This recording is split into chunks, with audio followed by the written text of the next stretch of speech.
All right. Hello again, everybody. Welcome back to my channel, As in the Days of Noah. I'm Noah. Um, I want to thank you guys for your patience to start. I have been delayed a couple months. I know I've had people asking me questions and asking for more info on this end times greater Exodus research that I've been working on. And I've been through quite a few major transitions in my life, as far as moving, starting businesses, working school, dealing with toddlers, everything you can think of. So not only have I've been dealing with that, but I've also been trying to process through my thesis on everything and trying to understand how everything I've learned connects, and what the point is. Because ultimately, the whole point of studying prophecy is not to see the future, but to understand the times we're living in. It's not about being able to point and predict tomorrow this is going to happen. It's about understanding where we are in the cycle of prophecy and the cycle of judgment, and placing ourselves consciously where we want to be instead of just being swept up in events. So that's been my bent and my drive. I'm doing this one live, and I've got chat up. So if anyone of you are watching, feel free to type in comments, messages, ask me questions. I want to try to keep this as interactive as possible, and that'll help me stay on track and focus, because I tend to sort of follow wild goose chases. So with that introduction in mind, another reason that it's been such a long process for me to get another video out is because after getting through the pagan worship stuff, it kind of, the whole end times greater exodus concept can branch off in a million different directions. And I've been trying to understand my place as a whole, and I've been having dreams about these concepts, principles, images, for really as far back as I can remember. They were really rare earlier in my life, especially the first major one I can remember having was probably, oh, I'd say it was in 2009, 2010. And then I've had a couple that ended up starting to intertwine into this field of research that I've been really fallen into. So that's been a really personal process for me, and I've my wife has been encouraging me to open up and share these dreams, because I struggle, one, to share my dreams because they're heavily personal, and I don't like to go out there and try and I don't want people getting the perception that when I talk about spiritual dreams I've had that I'm claiming I'm a prophet or anything of the like. So I keep it to myself because I don't want any implications like that. What I understand about dreams and visions and concepts like this is that as the world events escalate, God is trying more urgently to speak to his people. He's trying to warn us, prepare us, and equip us to not be swept away in this tidal wave of insanity that we're seeing.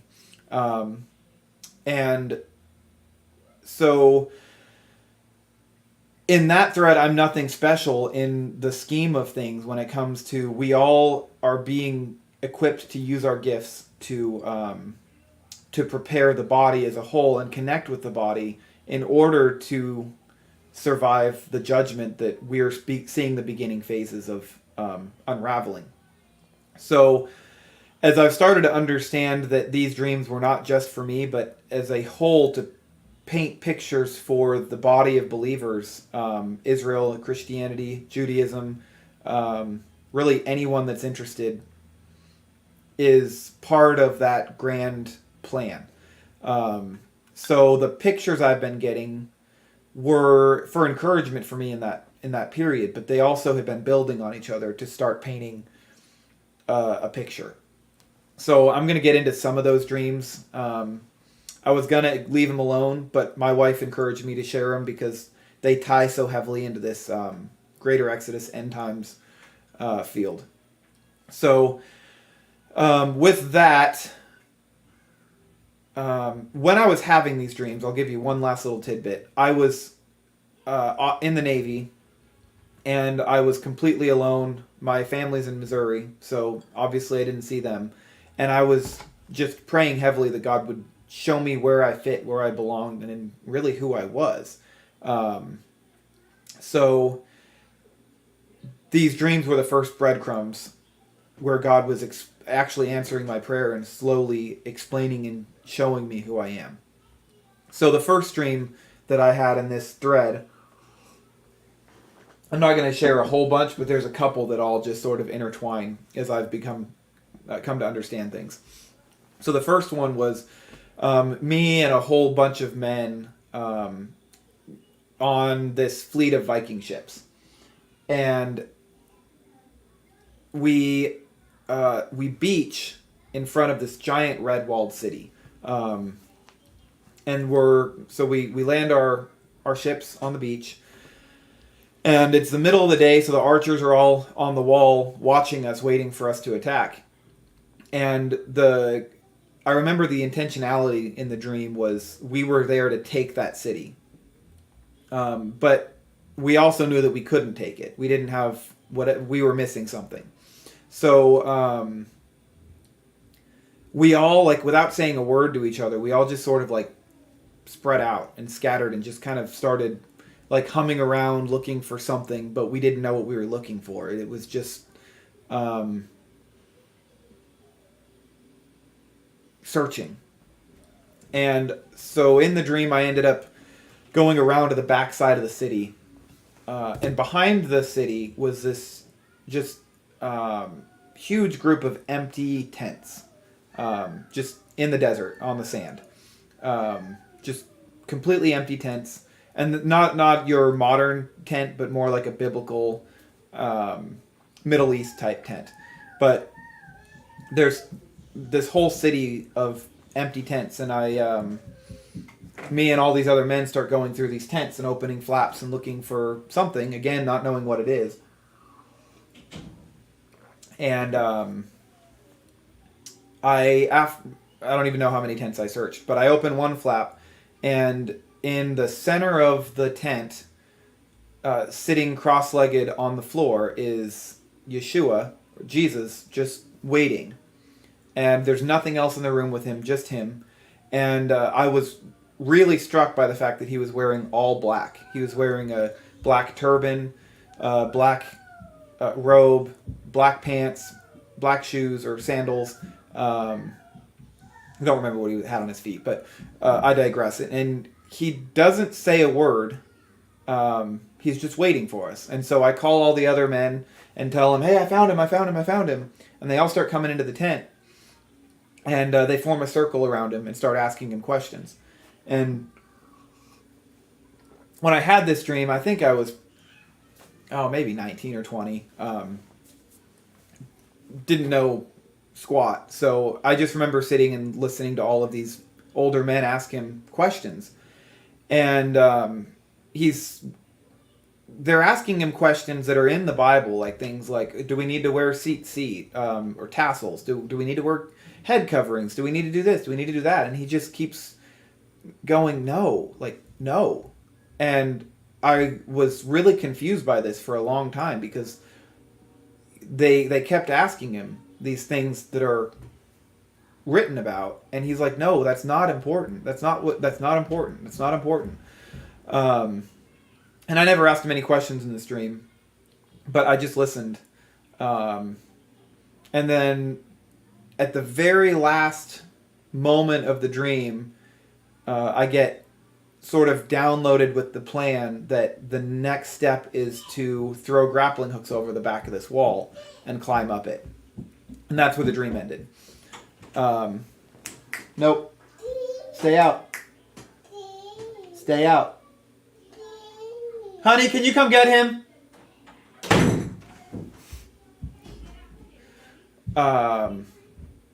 Sorry. Completely lost my train of thought. Okay, so after that dream, I really chewed on that for a long time, and I still haven't quite parsed together all of the pieces and elements. As time has gone on, things have clarified, but this is another thing where I realized it's time to start sharing these, because I can't figure out all the answers myself, and I never will. So I've been waiting to put out another video until I understood. And then every time I understand one concept, I'm hit with 15, 16, 17 more questions. And then I still don't understand. So it gets worse the longer I wait to sort of explain what I'm learning, because it gets harder to explain the rabbit trail that I'm being led down. So as I'm seeing the importance and the large scale connections with these images, I started to realize that I only have one piece of the puzzle, one part of the equation, and the whole point of all of this is that the body is meant to be coming back together, using our gifts accordingly, and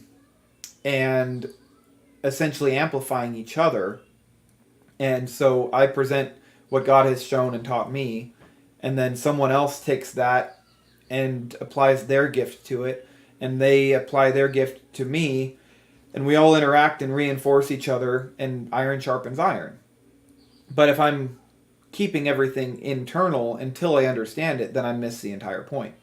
So this is also an outreach to all of you guys, asking for input, feedback, insight.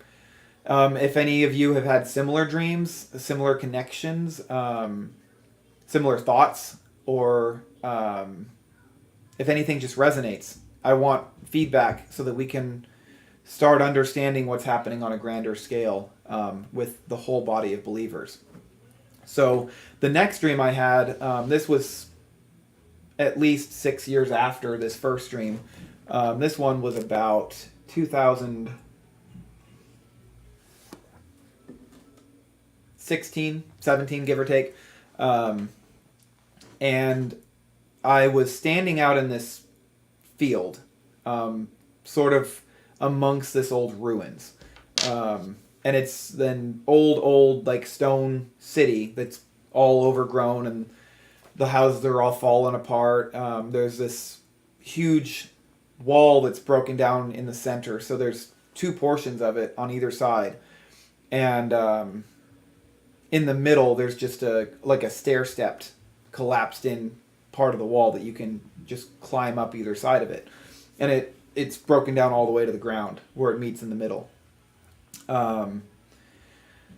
And around this field, pasture, city area, there's a forest off to the left.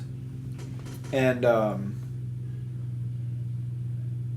I was standing out there completely alone. And then I hear a lion roar out in the woods, and I panic and start running. And as I'm running, I look behind me and I see that there's a bull chasing me. And he's out for blood. So I'm being chased by this bull, and I'm running around trying to avoid it. And eventually I get to the wall, and I climb up the broken down wall trying to get away from this thing. And as it climbs up behind me, I jump on its back and hold onto its horns, and it's trying to shake me off and trample me. And as I'm sitting there just holding on for dear life, this lion that I heard previously jumps up onto the wall and bites this bull's throat and pulls it to the ground. And in the next scene, I'm standing in front of the lion who's eating the bull. And we're on the ground, like at the base of the wall here. And I notice that the lion is pure white. It's just a pure white lion, and it's going to town on the bull. And again, I panic, and I start running. And as soon as I start running, the lion starts ignoring the bull and starts chasing after me. And in the dream, I had this realization that I was activating its prey drive, and the only way that I was going to survive was to stop running, and just like take my chances. So I did. I stopped running, and I turned around and I put my hands out like this, as if to like just like beg for mercy and that it wouldn't kill me. And the lion stops running and it walks up to me, and just as it gets to my hand, it bares its teeth and presses them against the palm of my hand. And that's where that dream ended. So that one also I've been chewing on for years, and little pieces of it come to light over time, and elements of it make sense. And again, if any of you guys have had similar imagery, or make connections or associations from that, I would love to hear your feedback. But those two dreams together, the common theme is this wall. And in the first one, the wall was red, like deep red. And in this second dream, it's just a regular stone wall, like gray rocks. So I didn't notice a connection until recently. So I've been studying how this all fits and connects, and it's mind-blowing how deep it gets. So I'm really excited to share this with you guys and see what your thoughts are. And again, as if any of you guys are jumping in here, I don't see any chats, but would love to hear any comments you guys have. So before I get to the sort of progression of this, I also have to point out a few elements of my family that I didn't know were important, but they've become important as time progresses. The first being that I'm left-handed, and I've always taken that as a sign of uniqueness and enjoyed that element. But I spent some time in Ireland after I was in the Navy, and I was actually looking, like, I've always been attracted to redheads. And I really was hoping when I was in Ireland that I would find a redheaded woman. And I was like praying for it.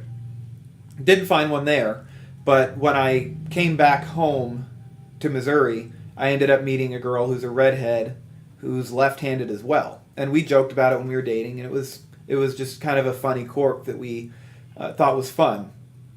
But then we had two sons who both are exhibiting ambidextrousness. They use their left hand and their right hand. They write with them, they eat with them.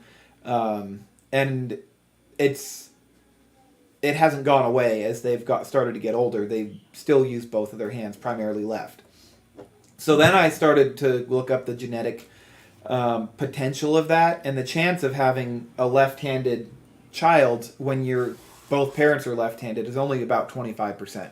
So the fact that both of our kids came out being left-handed or ambidextrous made me think there was a little bit more than just a raw mathematical element to it. So my wife and I started studying left-handed people in the Bible. And that's what started this whole study, which relates to the walls and the dreams. Before I get into that, I'm just going to point out this concept where we are at. We need to understand that the entire world, this verse is referencing the budding staff of Aaron. If you remember the story in Exodus when Israel was griping that they're all priests and they should all be in authority, and God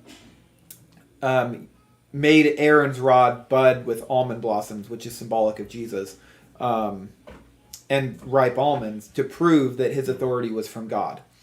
And the complete contradistinction from that is the bud of the pagan leaders that blossom with arrogance and pride.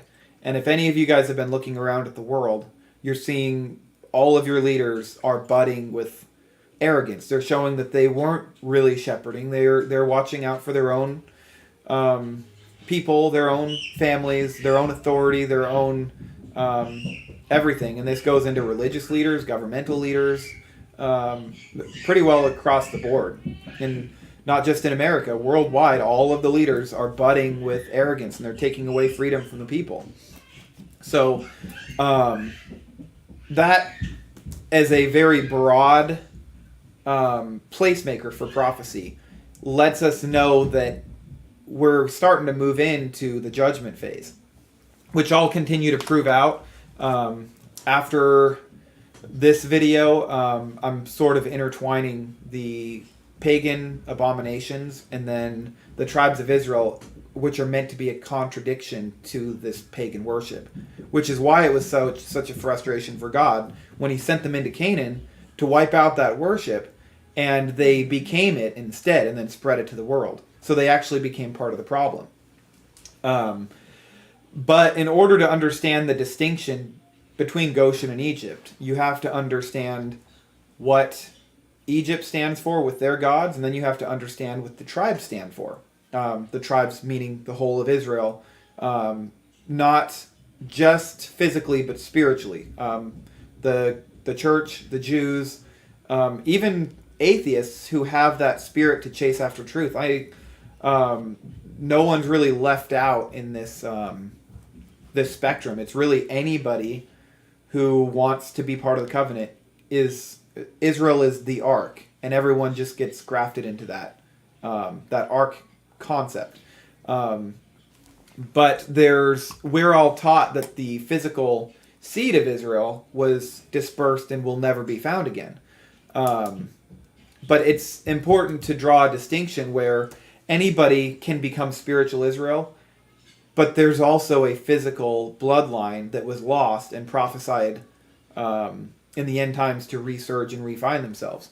And this is, let's see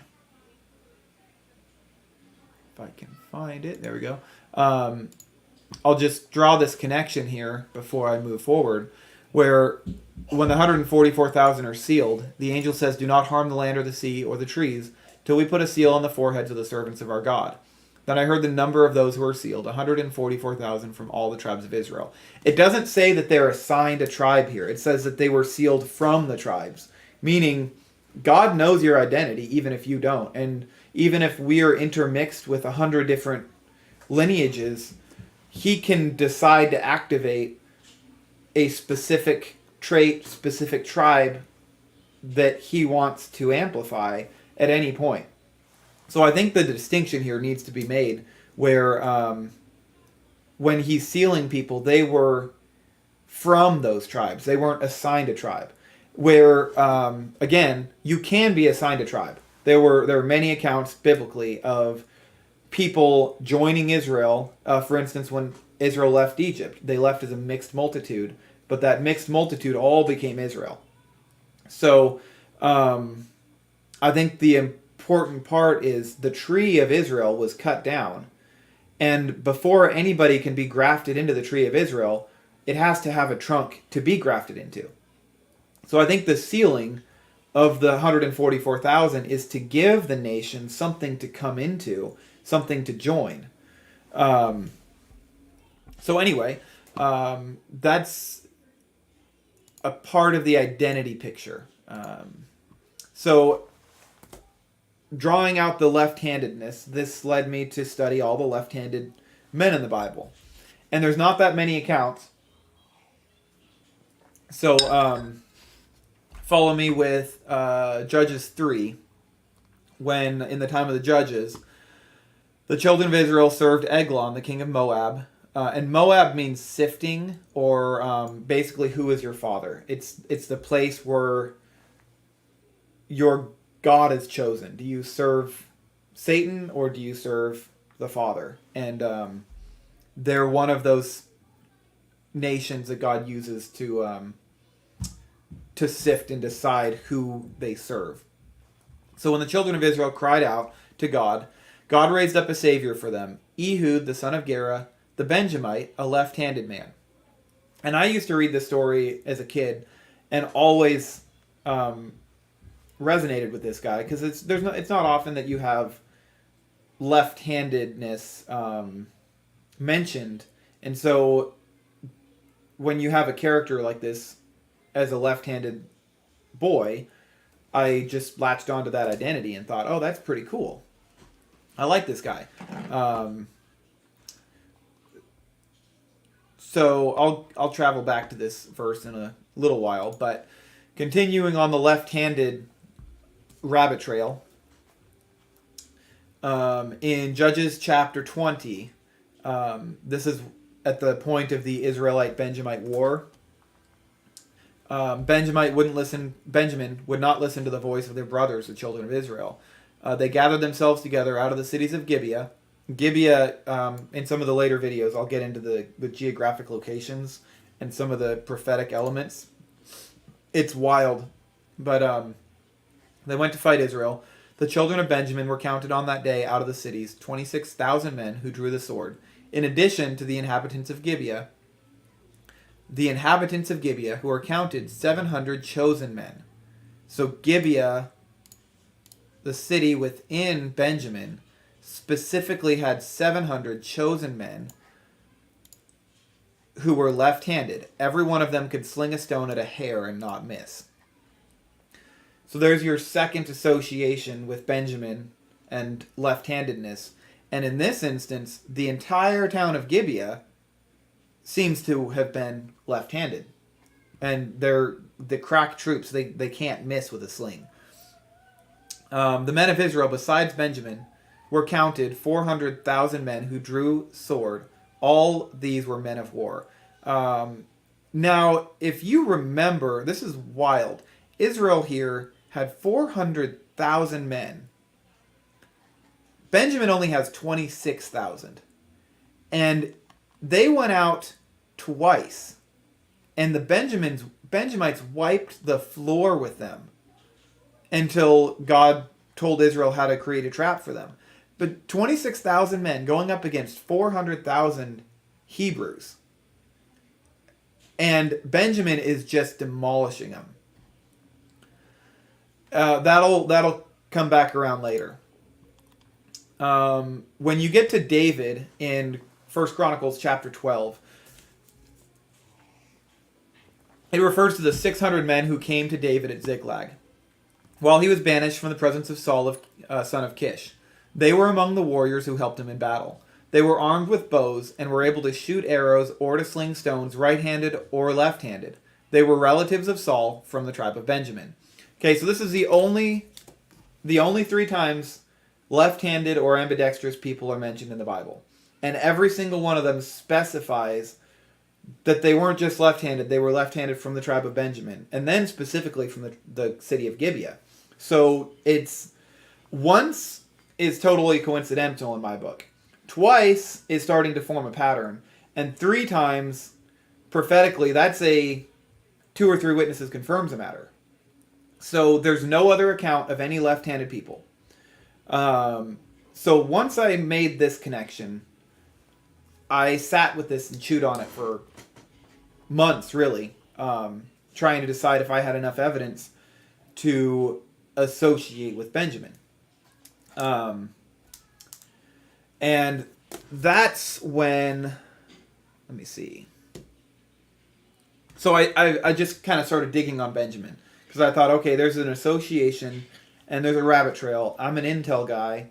I did intel in the Navy. My job was to seek out things that I didn't have a definitive answer for and try to come up with the best logical conclusion.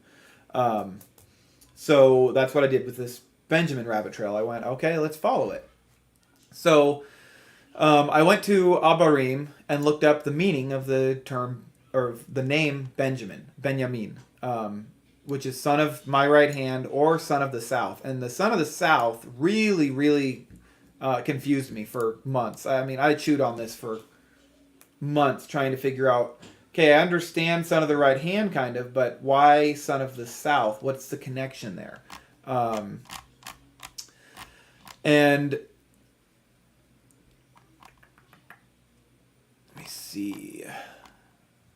Basically, it has to do with the right-hand side and the southern direction, which are both decidedly positive, whereas left and north have negative connotations. This also indicates that one normally faces east, which corresponds to the past. So if you want to understand where you are in relation to prophecy, look east. Look towards the past. We all came from the east and moved west. So yamin means right, right hand, side. So yeah, it's son of the right hand, son of strength, or son of the south. And so, again, I kind of puzzled over this and chewed on it for a while. And then out of the blue, the term southpaw hit me. And I went to see if there was any background on where this term came from. And what everyone tells you off the cuff is, oh, well, it just comes from American baseball, because the pitchers would face west, and if they were pitching with their left hand, that's their south side. Which, yeah, it fits. It's not wrong, but it can't have originated from there because there are earlier accounts of the reference of southpaw. So, and lefties being associated with southpaw really kind of got me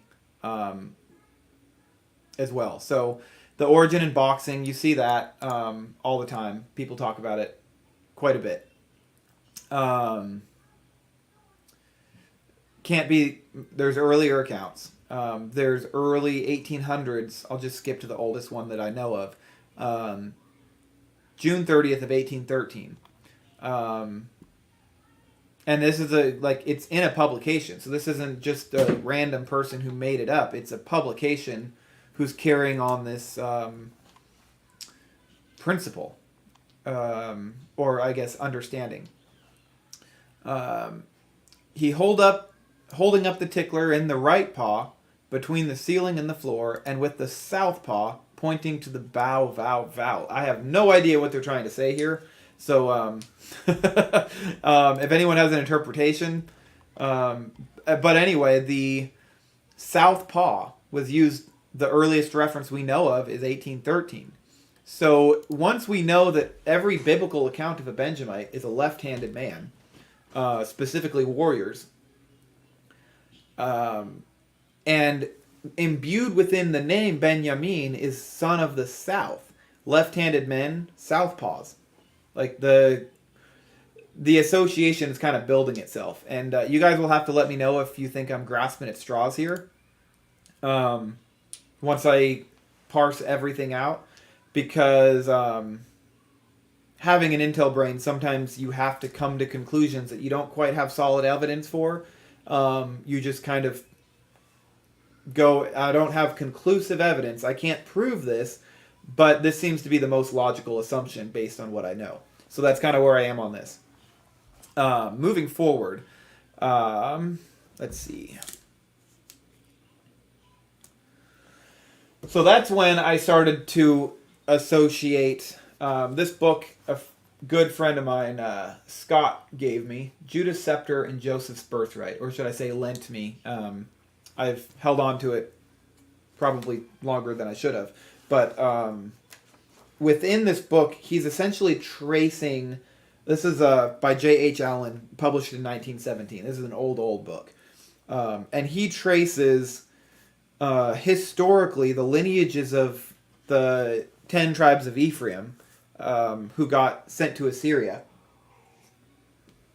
From that land of Assyria all the way through Europe, where they essentially percolated and condensed themselves into Ireland, England, Scotland, and then from there, obviously, they moved to America. And so you see, historically, there's a lot of evidence, not just from this book,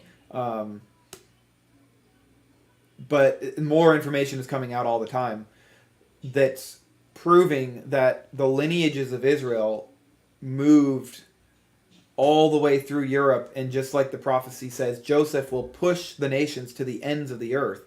The ends of the earth is as far as you can go, which is if Joseph, the tribes of Ephraim, were inhabiting England and then inhabited America, moved all the way west, that's as far west as you can get. That's the ends of the earth right there. So the prophecy is proven. There's a lot more evidence. I can do a video on it. Also, there's a I believe Charles Jennings. He does a YouTube video called On the Tribe of Benjamin, which really, really helped me in piecing things together. I'll post the video, or I'll post the link to that in the comments, or the description, sorry. But he does a really good breakdown, and he has some of that historical research as well. So he mentions that historical reference of the fact that Joseph is in America. Not exclusively, but they are there. They're found there. And you'll see, in this book specifically, he talks about how there are lineages and promises made to lineage which have not been fulfilled yet. So the lineage can't just become spiritual if there are physical prophecies that need to come to life through that lineage.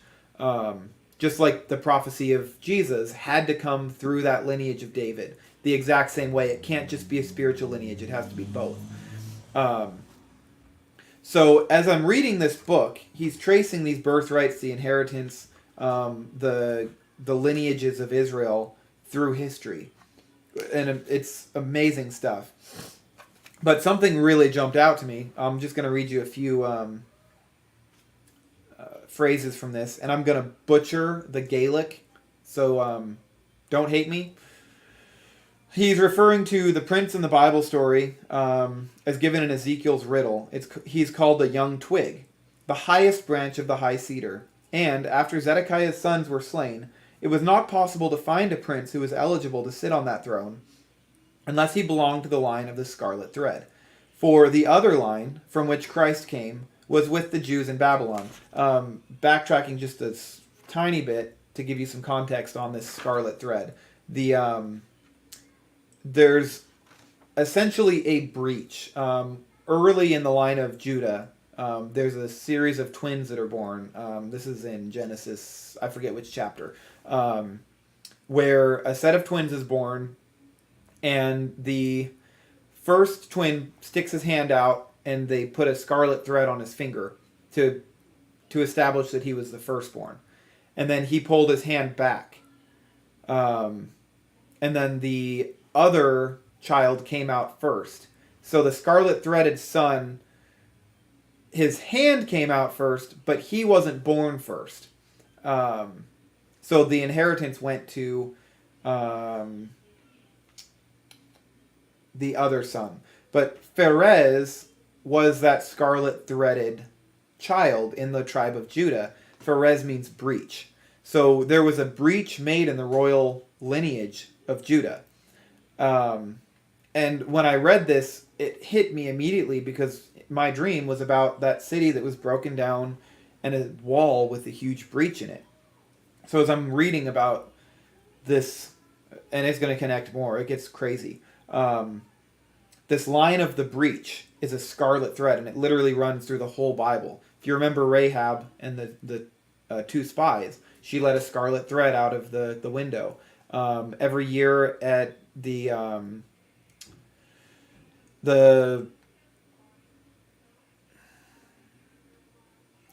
temple, the red heifer ceremony included a scarlet thread which would turn white to symbolize that God forgave the sins of Israel.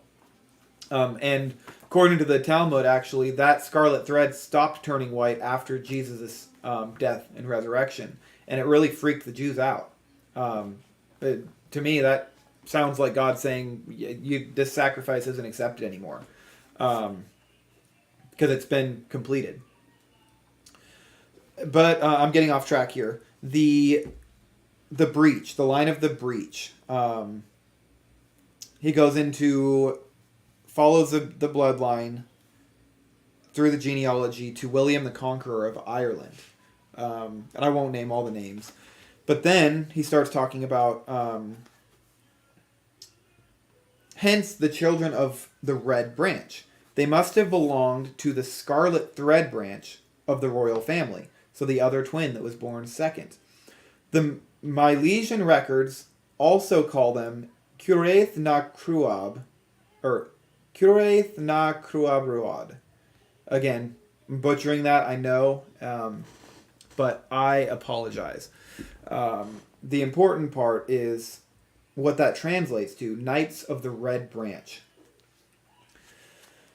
And then he goes on to explain 100 years ago, Joseph ben Jacob, a Celt and a Catholic, in a work called Precursory Proofs, said, and I haven't looked up this resource, so if any of you have, let me know. I'd love to hear about it.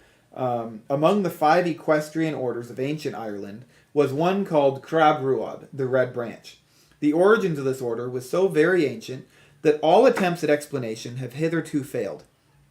Some suppose that it originated from the Ulster arms. We'll get into the Ulster arms, which are a hand sinister cooped at the wrist.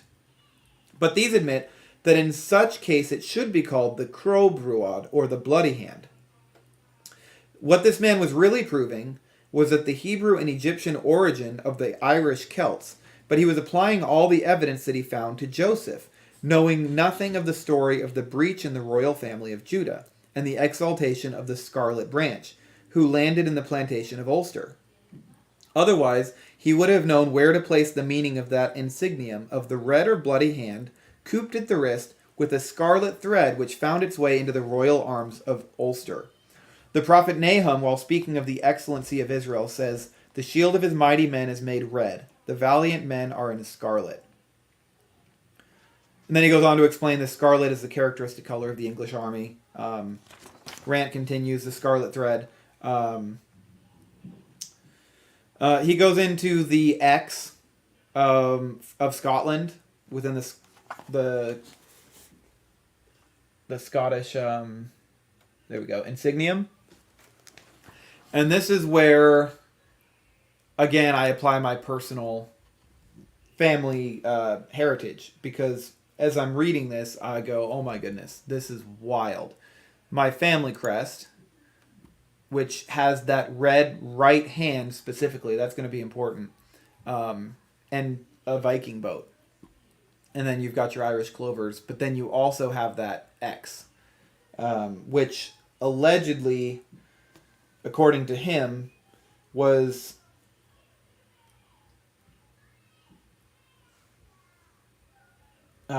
Jacob was the one that inherited the birthright of mankind. And when Jacob crossed his hands over Ephraim and Manasseh, he made an X with his arms, referring to that switching of power from the oldest to the youngest. So anyway, I could get really lost in this book. Really amazing. But it's these concepts and elements are all starting to combine. Again, I didn't realize that this was exactly what I was doing with the that lion in my dream. I was putting my hand up, both of them. And this red right hand, now again, I may be grasping at straws on this, but if you're a left-handed man and you put your right hand up declaring peace like Mr. Ehud did, he had his sword strapped to his right thigh. And when they searched him, it implies that they searched him. They didn't find a sword because they searched his left thigh, where a right-handed man would have kept it. So again, you have this switcheroo. When you shake hands with someone, you shake with your right hand because you're showing them your open palm and just defining for them you're not a threat. You don't have a weapon in your right hand. So this is why it became normal to shake with your right hand. The left-handed man, Ehud, would be able to declare peace with his right hand and a sword with his left. And I think this is what's being alluded to with the tribe of Benjamin as a whole. They have this duality of peace, but also ravenousness. They're two sides of a coin. And I'll do... Charles Jennings does a really good job at breaking down this... the wolf-like nature, but also the spiritual light that's planted in this tribe. Saul was a Benjamite, and so was Paul. So you have these dual functions, but they're equal opposites of each other. And in the same sense, Benjamin... as I I'm trying to keep myself on a mental track here, so I'm gonna take a second.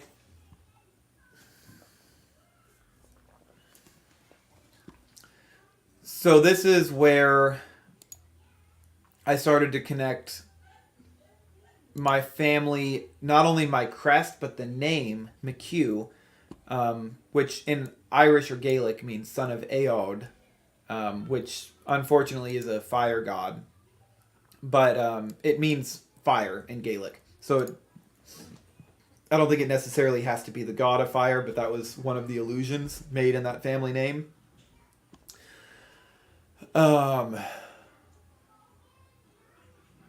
So that fire and the boat and the red hand is all kind of connecting. And this is when I go from, all right, the personal association, I'm going to start connecting Benjamin in history and Benjamin in prophecy to show how ultimately this is pointing towards an end times restructuring. So I don't think that God would specifically give the only tribe we're given this major genetic trait of left-handedness is Benjamin, and there's a reason for that. And I've been asking myself what that reason is for quite some time. And I'm understanding some points and elements of it, but again, I really need feedback on this to put it all together and figure out what this means for us as a whole. So from here we go. Benjamin is the last one listed as far as sealed. But then I kind of thought, all right, so why the color red? I had another dream very recently. This was sort of while I was on this track of studying the left-handedness in Benjamin. I hadn't gotten into these stones yet, but I was asking myself about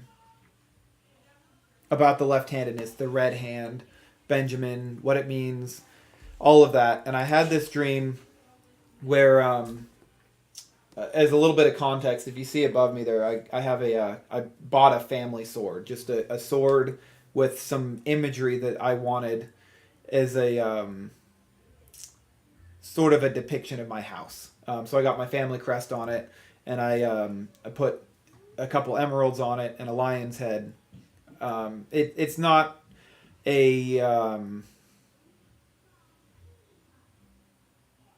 it's definitely not a classic sword, but it's just some of the images that I had been impressed upon and wanted to put into my heritage. But anyway, so I bought that sword, and then I had a dream a while ago, a couple weeks ago, where I was out in this like camp, kind of out in the middle of nowhere, and there's a blacksmith, and he just takes my sword, and he takes it with such authority, I don't even fight it. He doesn't say a word to me. Most of my dreams don't have words. Almost none of them do. It's typically just images. So anyway, this blacksmith, he takes this sword from me, and I don't fight it. I just let him take it, and he starts beating on it. And before too long, he hands it back to me, and it's not green anymore. My motif on the sword was green and gold, because I was associating with the Irish culture. Same with the emerald. I wanted emerald on it because it associates with Ireland. But when he hands it back to me, it's the scabbard and the hilt are both red. And the hilt is a red wood. It's not leather wrapped. It's just a beautiful, deep red wood. And that was it. The dream ended. And so I just kind of went like, what's up with this color red? Why does it keep coming up? Why does it keep surfacing? And so then I decided to go to the high priest's breastplate. And I find, so the tribes of Israel here, he had each one of these stones represents one of the tribes. And I think that's an important distinction to make. In and the tribes are listed in birth order on the ephod, so descending order. That would mean the fourth and final row, the last stone, should hypothetically associate with the tribe of Benjamin. But I'm not one to just jump to conclusions there, so I wanted to find proof and evidence that this Jasper connection wasn't just another tribe that was under a mixed up order. So I went to a Hebrew search to find what the Jasper associated with in the Bible. This is where it gets really, it just keeps building on itself. It's wild. The word Jasper is Ishpa in Hebrew, which translates loosely to a guiding fire at the edge. Again, I'm getting my family name McHugh aligning to this definition of Jasper. It also means to sweep, shave bare, or establish a border by a mean of beacon fires. And then this is where it clinched it for me. The name Ishpa, according to some translations, only occurs once in the entire Bible. He is mentioned as one of the sons of Beriah of Benjamin, who chased off the inhabitants of Gath. If you remember Gath, that's where Goliath was from. So the only time the name Jasper is used to reference a human, it's a Benjamite. Again, that's not a coincidence. If it wasn't meant to be a coincidence, it wouldn't have been listed specifically as Benjamin. It would have just left it alone as a man from Israel. But the fact that he's defined as a Benjamite man is purposely connecting some dots, and I'll continue proving this as we go. So the name Jasper seems to have something to do with a border marking fire. And all of these verbs, threshold or sill, a border between two essentially distinct realms. Now, if you look at the tribe of Benjamin geographically, they did exactly that within Israel. They were the bridge between Judah and Joseph. The northern boundary of Benjamin was Ephraim, and the southern border was Judah. So they were that middleman. And then within the Joseph story, you have the same concept where Joseph and Benjamin had a really close connection. And but because Benjamin was raised with the other 10 brothers, he had a close connection with them as well. And I think Benjamin was probably an instrumental element in actually causing the repentance of the 10 brothers who sold Joseph into slavery. So there's a really cool, intricate connection with Benjamin being this middleman, this center point for people to connect and unite on.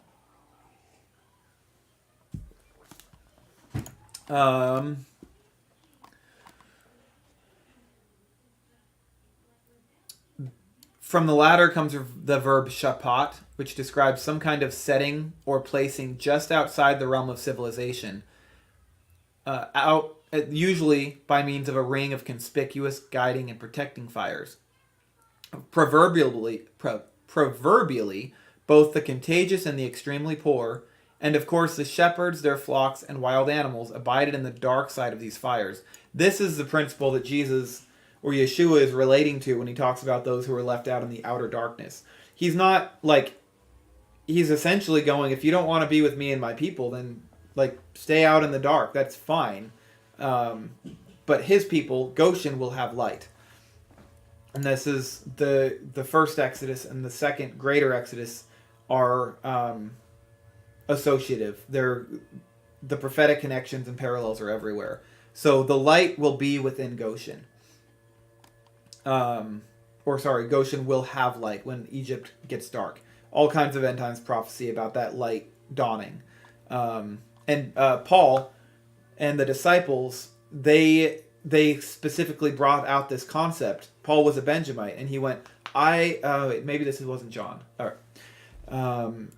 This was in John, not Paul. But he said, we are not that light, but the light shines in the darkness. The light is Yeshua. The light is Jesus, but we come to bear testimony to that light. And that's the association and the connection that I'm drawing out here. Not don't get me wrong. I'm not saying Benjamin is the light. Benjamin is given a connection to Joseph to then shine the light to Joseph being prophetic Jesus, to shine the light to the rest of the world. They're a lens.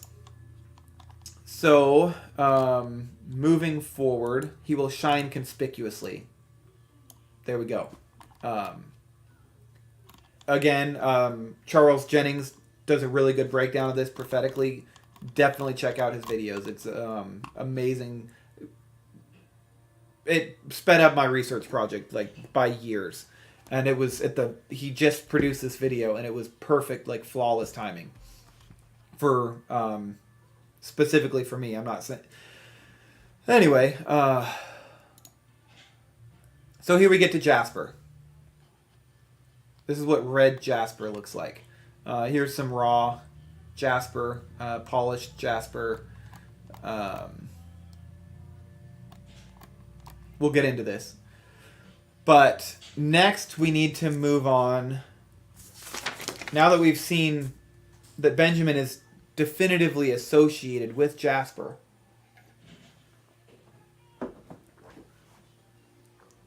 we go to Revelation 21, when you see New Jerusalem coming out of heaven. And this is a spiritual heavenly reflection of the earthly Jerusalem. So we have, where are we at? There we go. When it shines with the glory of God, and its brilliance was that of a very precious jewel, like a jasper, clear as crystal. It had a great high wall with 12 gates, and with 12 angels at the gates. On the gates were written the names of the 12 tribes of Israel. So we're proving again the connection that each of these specific gates and elements is pointing to a tribe. And then the wall was made of jasper. The city of pure gold, that's heavenly. The foundations of the wall were decorated with every kind of precious stone. The first foundation was jasper. Again, so the wall is made of jasper, and the first foundation is made of jasper. It's an interesting connection. A lot of the disciples, at a very disproportionate scale, seem to have been Benjamites from Galilee. So there's some interesting stuff happening with Benjamin, and specifically that they're called the wall made of jasper. Then when I read this in line with everything, and specifically jasper, my red-walled city dream just exploded. And I think the principle of climbing over that wall is we're taking back what's ours. It's our heritage, it's our inheritance, it's our understanding of who we are as a people. Which drew me to the story of Ezra and Nehemiah. When they are building Jerusalem, they started by building the walls. You don't build when you're under attack, you don't start by building the inside stuff. You build the wall to keep the bad guys out so that you can do all the other stuff within the city. And here in this reference, we're talking a spiritual city, where the spiritual Jerusalem is God's people coming back together. It's the reassembling of the dry bones and the body of believers. So the first will be last and the last will be first. The first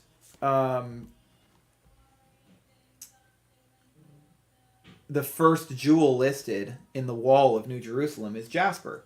So if Benjamin came last, he was born last in the lineage of Jacob, which, interestingly, just by a name switch, Jacob had 11 children before he had Benjamin. But before he had Benjamin, his name was changed to Israel. So Benjamin was the last son of Jacob, but he was the first son of Israel. In that weird biblical legal terminology, in the same sense that when Joseph I don't hear people explaining the reason for Joseph getting the inheritance very often. And this is important to note because when Jacob made that coat of many colors for Joseph, he was making him a kingly robe. And everyone talks like he was showing favoritism to Joseph. He definitively was not. The favoritism was earned by his lineage, and by his behavior and his actions. It was just like Ephraim and Manasseh. Jacob gave the blessing of the firstborn to the younger child because the younger child earned it. But with Joseph, you had an interesting set of circumstances that needed altering, where Leah, according to... So, Jacob was tricked into marrying Leah. He never wanted another wife. He wanted to marry Rachel. He was tricked into that marriage, and therefore Reuben became the firstborn. And that union was really from deceit and with Reuben's conception. Reuben then went and slept with his father's concubine and lost the inheritance. And this is specifically explained in Genesis. In the blessing of Jacob's sons, Reuben, you're my firstborn, my might, the first sign of my strength, excelling in honor, excelling in power. Turbulent as the waters, you will no longer excel, for you went up onto your father's bed, onto my couch, and defiled it.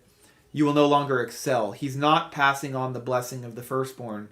Jacob stole that blessing from Esau, and he was not going to pass it to Reuben because of this sin. So, as we move on, Joseph then, since so this concept, even with animals, according to the biblical legal structure, whenever you had an animal or a woman give birth, that first offspring was the the percolation of God's honor, where God wanted that child or that animal sanctified and raised under the standard of holiness in a special way. The firstborn of each woman or animal had a special status. So, and there was specifically a law where if a man had two wives like Jacob did with Leah and Rachel, and I believe this law is specifically for this instance, or to prove out and define this instance, I should say. Even though Jacob loved Rachel more than Leah, he was not allowed legally to take that firstborn blessing and give it to Rachel's offspring, because that would be a breach of the contract that God made with Abraham, Isaac, and Jacob. So they have to follow this covenant. And this covenant, because Reuben gave up that firstborn inheritance status, just like Esau did, instead of moving on to Levi, the next in Leah's line, it moves to the next firstborn in the line. So you jump from Leah to Rachel, and then the blessing gets passed to Joseph. But what happens here is incredibly prophetic of Jesus and Yeshua, because then Joseph dies. And with Joseph dead, it's different than being disinherited like what happened with Reuben. The next child in the lineage to accept that inheritance is Benjamin. And I believe this is specifically why Jacob wouldn't let Benjamin go up to Egypt, because he had lost Reuben as an inheritor, he had lost Joseph as an inheritor, and he went, I am not losing my last son with the right of inheritance. So he went, no, nothing's going to happen to this boy. I'm not doing it. And what happened is Judah stood up and he vouched and he made an everlasting covenant saying, if I don't bring Benjamin back alive, you can put my sons to death. And he stood in the gap and defended and protected Benjamin, even against Joseph. So in doing that, Judah purchased for himself a major blessing by putting his younger brother ahead of him, and he also showed tremendous repentance. So he invoked a connection with Judah and Benjamin in that moment that carried on through the entire biblical narrative. And you see that connection. Sorry, not that connection. I'm going to bounce back to the wall here for a second. Joseph is a fruitful vine near a spring, whose branches climb over a wall. Never noticed the wall is an important part of this prophecy until this the Benjamin stuff started coming to light. And what this shows is you can't have fruitfulness, you can't guard over what God gives you if you don't have something to protect it. So with Judah's protection over Benjamin, Benjamin can then stand as a wall for Joseph to be fruitful behind and not have their enemies attack them. And I'll prove out this theory some more. This verse. So when David's mighty men, if you remember the 600 in First Chronicles that went up to Ziklag with David, the 600 Benjamites. These are the same Benjamites that are with David protecting Naval's men and his flocks. And Abigail is relating, her servant is relating to Abigail what they had done. And she says, David sent messengers from the wilderness to give our master his greetings, but he hurled insults at them. Yet these men were very good to us. They did not mistreat us. And the whole time we were out in the fields, near them, nothing was missing. Night and day, they were a wall around us. The whole time they were herding our sheep near them. So we have Revelation relating to the wall of Jasper. You have Benjamin being defined as a wall. And you have the Genesis blessing of Joseph being fruitful and climbing over the wall. Which infers growing out from the inside over. In my dream, I was climbing from the outside into the city. Like we're taking back the wall. And as we've been plundered as a nation because of our abominations and our worship of the gods of the nations, that wall has become broken down. The line of Pharez, there's a breach in it. The tree of Jesse has been cut down. But the story of Jesus growing out of that tree and sprouting up a twig is another further prophecy of the body of Israel resurrecting in the same way that Jesus did. So he resurrected in order to become the pattern for Israel to resurrect whenever the time comes for Israel to rise out of the dirt and become that physical, spiritual body that he always intended us to be. There's a lot of other layers to that prophecy, but we, the body of Israel, were killed after Jesus was killed, but we weren't actually killed in the same way that Joseph was. We were deported and we lost our identity, and we became Egyptians. When Jacob saw Ephraim and Manasseh, he said, "Who are these, my son? They look like Egyptians." And he was raised in Egypt. So you're seeing this recurring theme of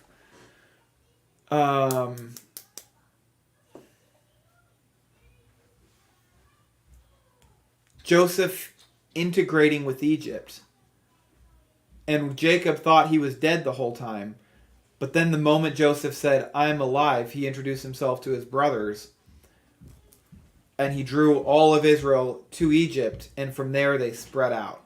Which is that fruitful vine climbing over the wall. They expanded out. I'm almost done here.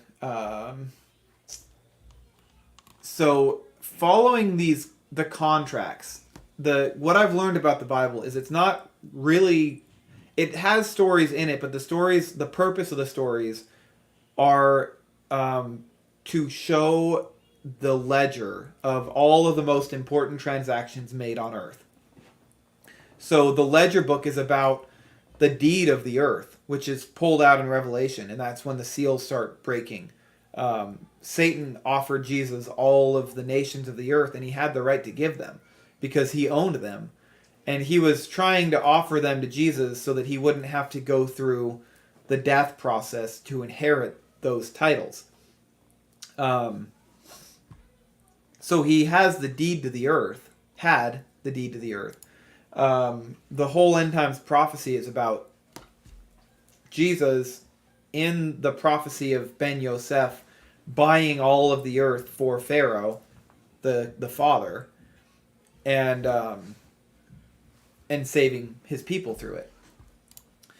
So this jumped out at me when I was looking at the relationship between David and Jonathan. Jonathan is the son of Saul, the anointed king of Israel from the tribe of Benjamin, who has the next right of kingship over Israel. But what Jonathan does is he works against his father's plans because Saul is out to kill David, and Jonathan takes a covenant with him. As for you, show kindness to your servant, for you have brought him into a covenant with you before the Lord. If I am guilty, then kill me yourself. Why hand me over to your father? So David here is showing subservience and obeisance to the line of Benjamin, who had the anointing of the kingship, even though David had the private anointing. And Jonathan said, no, I'm pitting myself against Saul because I'm covenanting with you.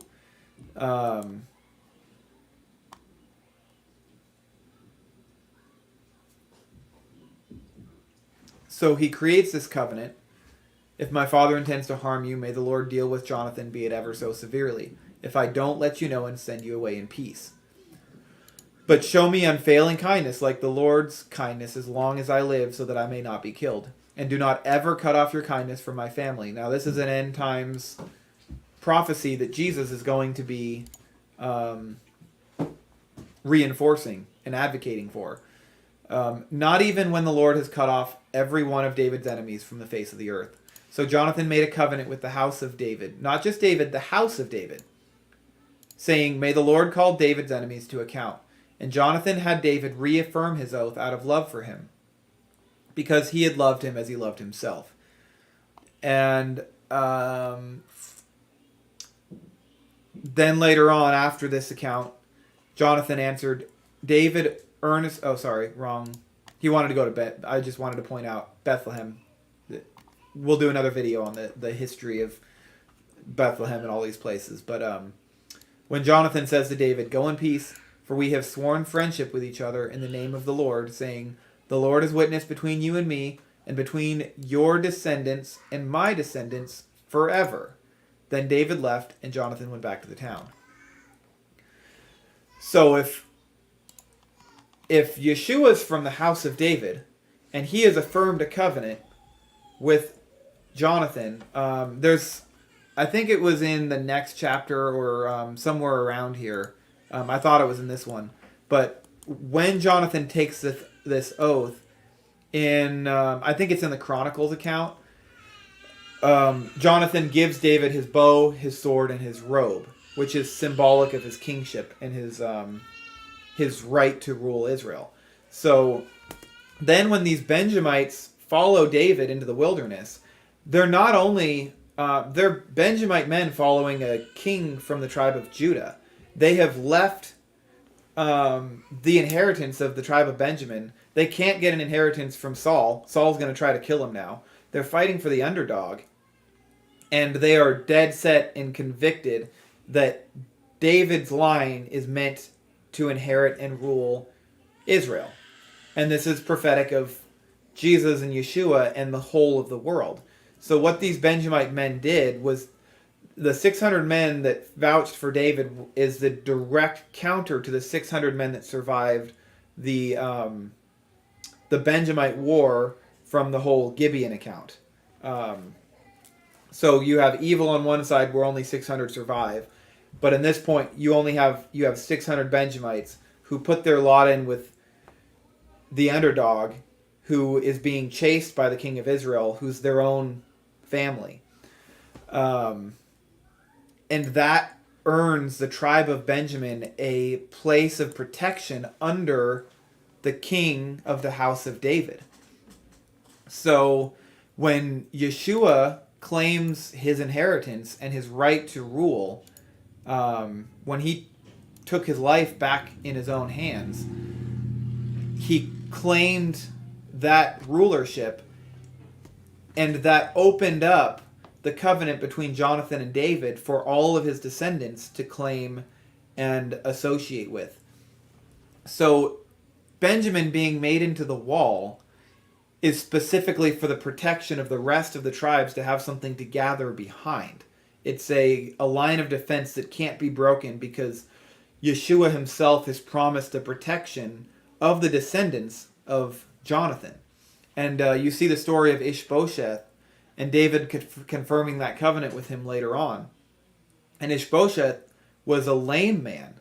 So when Jesus comes and he heals the lame man, he tells him, "Get off your mat and walk."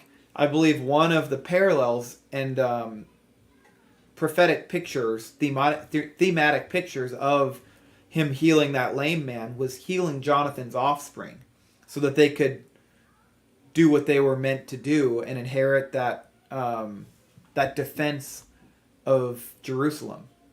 And geographically, that's exactly what Benjamin did as well. They were centered right around the heart of Israel. The Jerusalem actually was a Benjamite nation or city until David purchased it and annexed it into Judah. Again, showing this covenant, how Judah and Benjamin are sort of sharing the burden of protecting the other tribes. So as Ezra and Nehemiah built the wall of Jerusalem first, and then the rest of the city got built within that, I think that's prophetic of the fact that Benjamin needs to resurge and reconnect and begin building that spiritual wall, and the rest of Israel will automatically fill in and fit themselves in. So another thing that I've thought is, I haven't gotten to the final point of where this is all proven to me, because a lot of it seems hypothetical, and it's kind of the what now.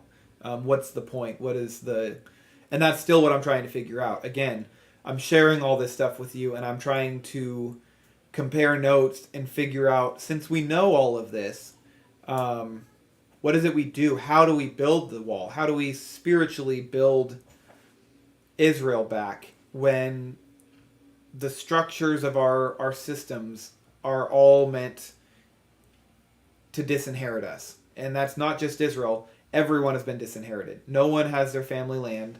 It's all been given to their governments, and the governments dish it out according to who benefits them. But this whole process is about re-inheriting our family lineage, and our identity comes before anything else.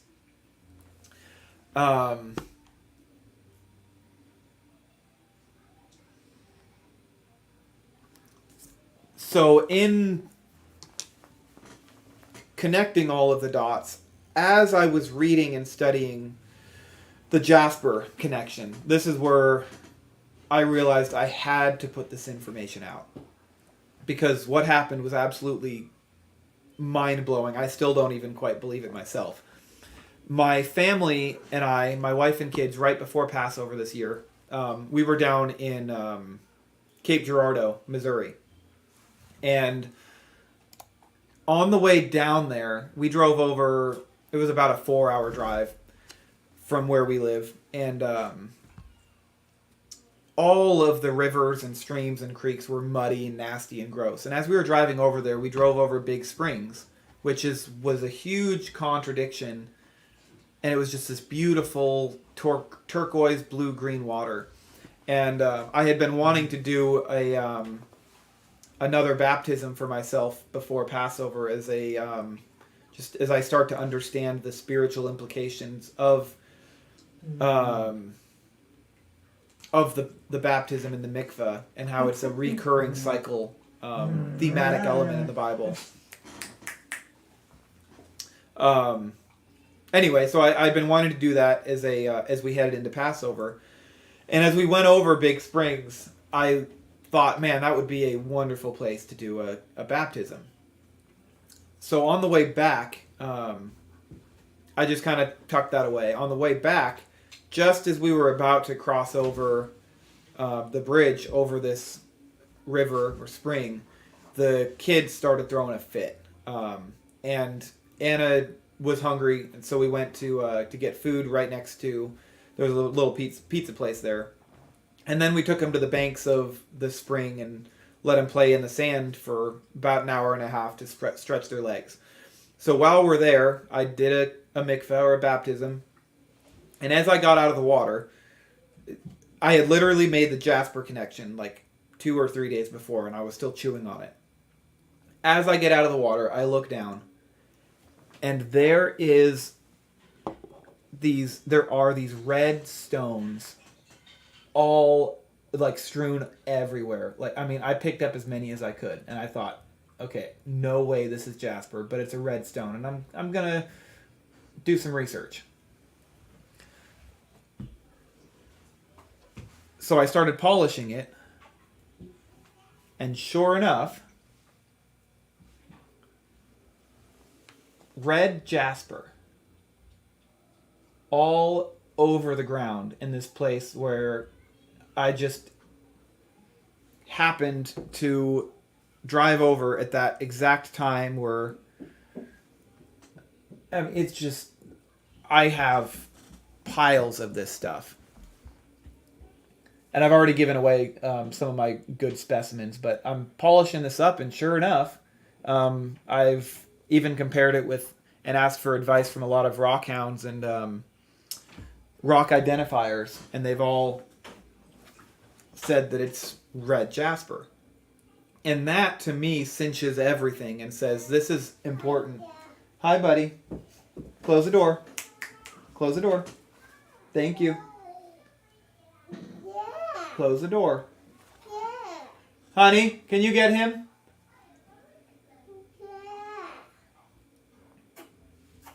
Mwah. Bye-bye. Okay.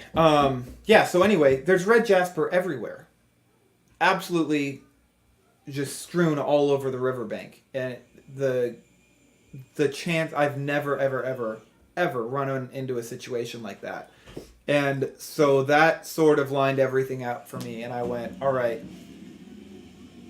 I'm pretty sure I can definitively say I'm from the tribe of Benjamin, and God has shown me this is the tribe I belong in. Between my left-handedness, my family history, my family heritage, the jasper, the name, meaning, and definition. And there's more in my life, but I'm not going to go into nitty-gritties.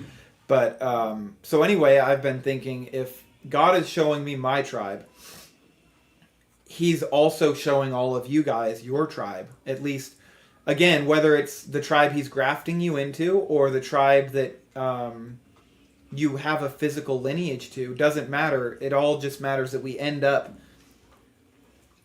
in the groupings that he's meant for us to be in.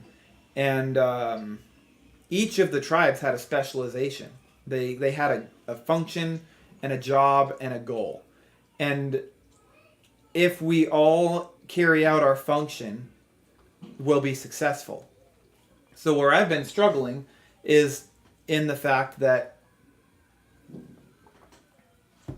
I don't have culturally something to protect. I have my family. But I don't have